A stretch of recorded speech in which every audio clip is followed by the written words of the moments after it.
ওই গভীর থেকে গভীর গর্তের ভিতরে, সেখান থেকে চিৎকার করো, বলো মাওলা আমাকে উঠান। রব্বুল আলামিন বলছে আরো গভীর থেকে গভীর তলা থেকেও আমার রহমত গিয়া উদ্ধার করে নিয়ে আসবে। সুবহানাল্লাহ, যেখানে থাকো তুমি। না, আমাদের এখন জাতীয় নাম্বার 999-এ ফোন দিলে মাশাআল্লাহ এক এক বিপদগ্রস্ত মানুষকে এত সুন্দর করে উদ্ধার করে। আল্লাহ পাক দেশের এই সার্ভিসটাকে আরো উন্নত করার ব্যবস্থা করেন। বেশ বড় কাজের একটা জিনিস হয়েছে দেশের জন্য, অনেক অনেক ভালো একটা। দেশের এইরকম সুন্দর যত প্রকল্প আল্লাহ পাক সেগুলোকে আরো গতিশীল, আরো অনেক উন্নত করার আমাদের দেশ যারা পরিচালনা করেন তাদেরকে তৌফিক দান করেন। কিন্তু কি ব্যাপার, ওই 999 নাম্বার তো একটা, ঠিক না?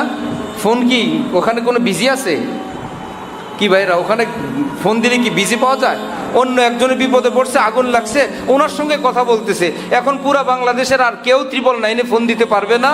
কারণ কি, এক জায়গায় আগুন লাগছে, ওই সংক্রান্ত আলাপ চলছে। এমন এট এ টাইম একই নাম্বারে ঢুকতেছে আর নতুন নতুন রিসিভার রিসিভ করতেছেন। রব্বুল আলামিন বলেন তোমাদের উদ্ভাবন করা, আবিষ্কার করা এক একটা নাম্বার যদি এমন হয়, এট এ টাইম এত মানুষ কল করবে, সকলকে ওই নাম্বারের পক্ষ থেকে লোক নির্ধারিত জবাব দিতে থাকবে।